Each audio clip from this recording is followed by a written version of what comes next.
2025 June 12 242 യാത്രക്കാരുമായി Ahmedabad London service AI-171 എന്ന Boeing 787-8 Dreamliner വിമാനത്തിനുണ്ടായ വലിയ അപകടം.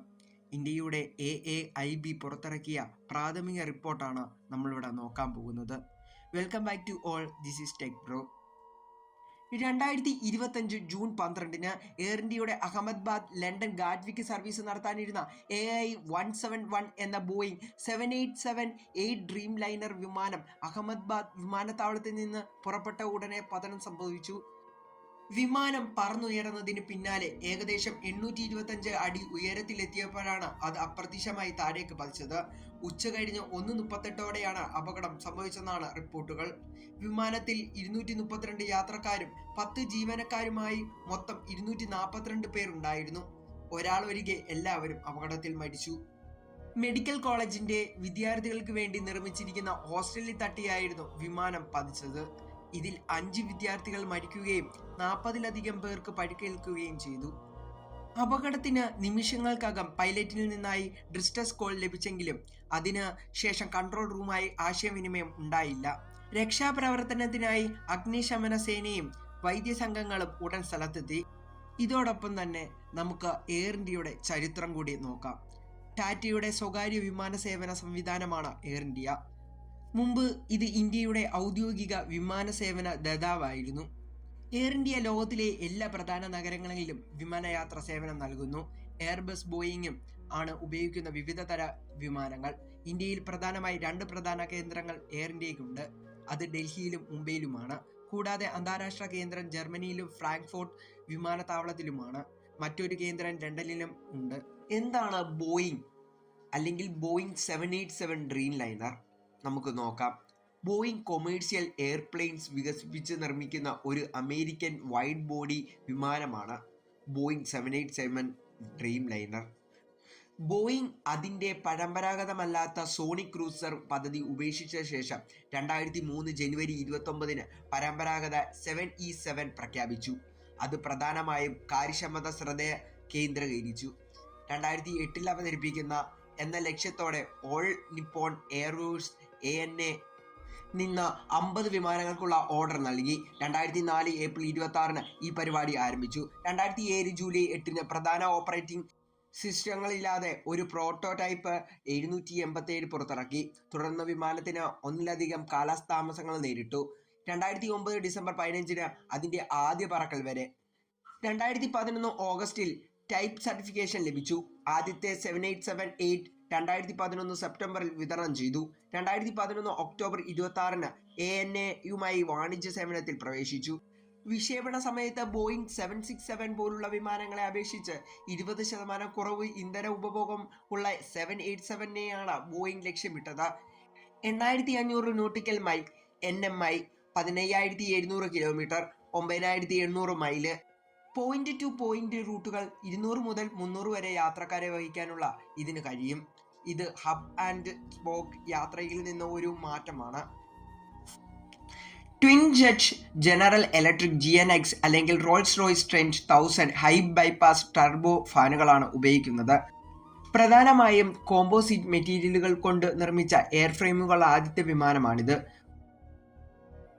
കൂടാതെ ഇലക്ട്രിക്കൽ സംവിധാനങ്ങൾ കൂടുതൽ ഉപയോഗിക്കുന്നു. ബാഹ്യമായി 4 വിൻഡോ കോക്ക്പിറ്റ്, റാക്കറ്റ് വിംഗ് ടിപ്പുകൾ, എൻജിൻ നെസലുകളുടെ ശബ്ദം കുറയ്ക്കുന്ന ഷെവറോണുകൾ എന്നിവയിൽ ഇത് തിരിച്ചറിയാൻ കഴിയും. മുൻ ബോയിങ് വിമാനങ്ങൾ അപേക്ഷിച്ച് വികസനവും ഉൽപ്പാദനവും ലോകമെമ്പാടുമുള്ള സബ് കോൺട്രാക്ടർമാരെ ആശ്രയിച്ചിരുന്നു. 2021 മാർച്ച് മുതൽ അവസാന അസംബ്ലി ബോയിങ് സൗത്ത് കരോലിന ഫാക്ടറിയിലാണ്. ഇത് മുമ്പ് വാഷിംഗ്ടണിലെ ബോയിങ് എവററ്റ് ഫാക്ടറിയിലായിരുന്നു. പ്രാരംഭം 156 അടി നീളമുള്ള 57 മീറ്റർ 787-8 സാധാരണമായി 7305 നാഴികക്കല്ലുകളുടെ 13529 കിലോമീറ്റർ 8406 മൈൽ പരിധിയിൽ 248 യാത്രക്കാരെ ഉൾക്കൊള്ളുന്നു. പിന്നീടുള്ള വകഭേദങ്ങൾ 560,000 പൗണ്ട് 250 ടൺ-മായി താരതമ്യപ്പെടുത്തുമ്പോൾ 502 500 പൗണ്ട് 227.9 ടൺ MTOW ഉണ്ട്. 7879 206 അടി 63 മീറ്റർ നീളമുള്ള 296 യാത്രക്കാരുമായി 7565 നാഴികക്കല്ലുകളുണ്ട്. 14,010 കിലോമീറ്റർ 8706 മൈൽ ദൂരം പറക്കാൻ കഴിയും. 2014 ഓഗസ്റ്റ് 7 ഓൾ നിപ്പോൺ എയർഫോഴ്സുമായി ഇത് സർവീസിൽ പ്രവേശിച്ചു. കൂടുതൽ നീണ്ടു നിൽക്കുന്ന 787-10 224 അടി 68 മീറ്റർ നീളവും 6330 നാനോമീറ്റർ 11,720 കിലോമീറ്റർ 7,280 മൈൽ ദൈർഘ്യമുള്ള 336 സീറ്റുമായി വിമാനം 2018 ഏപ്രിൽ 3 സിംഗപ്പൂർ എയർലൈൻസുമായി സർവീസിൽ പ്രവേശിച്ചു. 787-ന്റെ ആദ്യകാല പ്രവർത്തനങ്ങൾക്ക് പ്രധാനമായും ലിഥിയം അയൺ ബാറ്ററികൾ മൂലമുണ്ടായ നിരവധി പ്രശ്നങ്ങൾ നേരിടേണ്ടി വന്നു. അവയിൽ ചിലത് വിമാനങ്ങളിൽ തീപിടുത്തത്തിന് വഴിവെക്കേണ്ടി വന്നു. 2013 ജനുവരിയിൽ 2013 ഏപ്രിലിലും പുതുക്കിയ ബാറ്ററി ഡിസൈൻ അംഗീകരിക്കുന്നതുവരെ US FAA എല്ലാ 787 വിമാനങ്ങളുടെ സർവീസുകൾ നിർത്തിവെച്ചു. 2019 മുതൽ കാര്യമായ ഗുണനിലവാര നിയന്ത്രണ പ്രശ്നങ്ങൾ ഉൽപ്പാദ മദ്യത്തിന് കാരണമായി. 2021 ജനുവരി മുതൽ 2022 ഓഗസ്റ്റ് വരെ ഡെലിവറികൾ ഏതാണ്ട് പൂർണ്ണമായി നിർത്തിവെച്ചു. 2025 ജൂൺ 12 എയർ ഇന്ത്യ ഫ്ലൈറ്റ് 171-നൊപ്പം വിമാനത്തിന്റെ ആദ്യത്തെ ഹാൾ നഷ്ടം സംഭവിച്ചു. ഈ പ്രോഗ്രാമിനായി ബോയിങ് $32 ബില്യൺ ചെലവഴിച്ചു. ലാഭനഷ്ടം നികത്താൻ ആവശ്യമായി വിമാനം വിൽപ്പനയുടെ കണക്കുകൾ 1300-നും 2000-നും ഇടയിൽ വ്യത്യാസപ്പെടുന്നു. 2025 ജൂൺ വരെ 787 പ്രോഗ്രാമിന് 2199 ഓർഡറുകൾ ലഭിക്കുകയും 1198 ഡെലിവറികൾ നടത്തുകയും ചെയ്തു. ഇതുവരെ നമ്മൾ കേട്ടത് ബോയിങ് 787-ന്റെ പ്രത്യേകതകളാണ്. ഇനി നമ്മൾ കേൾക്കേണ്ടതും അറിയേണ്ടതുമായിട്ടുള്ള ജൂൺ 12, 2025 അഹമ്മദാബാദിന് സമീപമുണ്ടായ എയർ ഇന്ത്യ ബോയിങ് 787 വിമാനത്തിന് ദുരന്തത്തെക്കുറിച്ചുള്ള ഏറ്റവും പുതിയ വിവരമാണ്.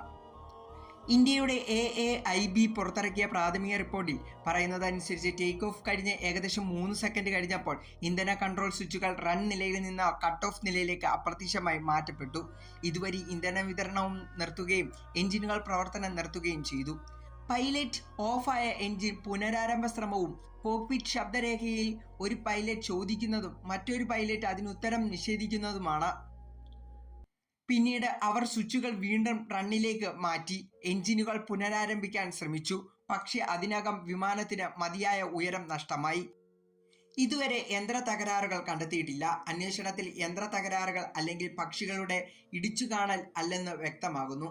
ഈ സ്വിച്ചുകൾ താനെയുള്ള ആക്ടിവേഷൻ ഒഴിവാക്കാനുള്ള സുരക്ഷാ സംവിധാനങ്ങളുടെ രൂപകൽപ്പന ചെയ്തതാണ്. തുടർന്ന് അന്വേഷണം തുടരുന്നു.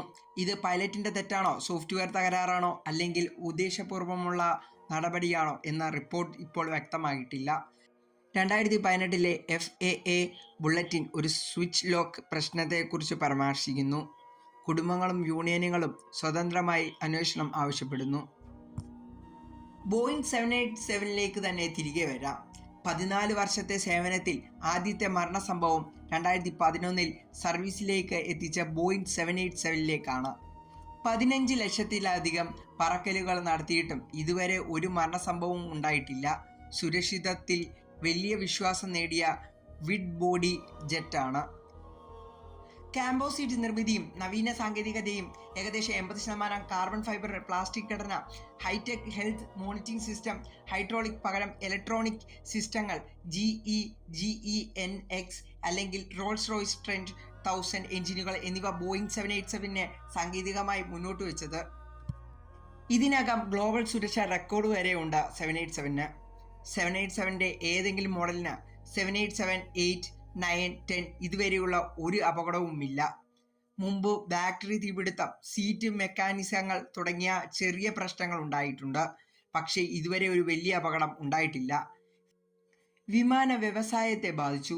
ബോയിങ്, NTSB, GE എയ്റോസ്പേസ് തുടങ്ങിയ സ്ഥാപനങ്ങൾക്ക് അന്വേഷണത്തിൽ പങ്കാളികളാണ്. ഇന്ത്യയിലെ എല്ലാ 787 വിമാനത്തെ പ്രത്യേകിച്ച് GENX എഞ്ചിനുള്ളവ പരിശോധിക്കാനായി നിർദ്ദേശിച്ചിരിക്കുന്നു. ഫൈനൽ റിപ്പോർട്ട് ഏകദേശം 1 വർഷം കൊണ്ട് പ്രതീക്ഷിക്കുന്നു. ഫ്ലൈറ്റ് ഡാറ്റ, കോക്പിറ്റ് റെക്കോർഡുകൾ, മെയിൻ്റെനൻസ് രേഖകൾ, എഞ്ചിനീയറിംഗ് നിരീക്ഷണങ്ങൾ എന്നിവ പരിശോധിച്ച ശേഷം 2025 ജൂൺ 13 തുടങ്ങുന്ന ഭാരതത്തിലെ 787 വിമാനങ്ങളുടെ നിർബന്ധമായ പരിശോധന. Boeing, FAA, NTSB, GE, aerospace എന്നിവയാണ് പ്രധാന അന്വേഷണ പങ്കാളികൾ. ഈ അപകടം ബോയിങ് 787-ന്റെ ദീർഘകാലത്തെ സുരക്ഷാ റെക്കോർഡിന് വലിയൊരു നഷ്ടമാകുന്നു. ഏറ്റവും ആധുനികമായ വിമാനം പോലും ഒരു പിഴവ് മൂലം എങ്ങനെ ദുരന്തത്തിലേക്ക് നയിക്കുമെന്നത് വെളിപ്പെടുത്തുകയും ചെയ്യുന്നു. ലോകം അന്വേഷണം പൂർത്തിയാക്കുന്നതെങ്ങനെ എന്ന് കാത്തിരിക്കുകയാണ്. നിങ്ങൾക്ക് ഈ വീഡിയോ ഇഷ്ടമായാൽ ലൈക്ക് ചെയ്യുക, കമൻറ്റ് ചെയ്യുക, സബ്സ്ക്രൈബ് ചെയ്യുക.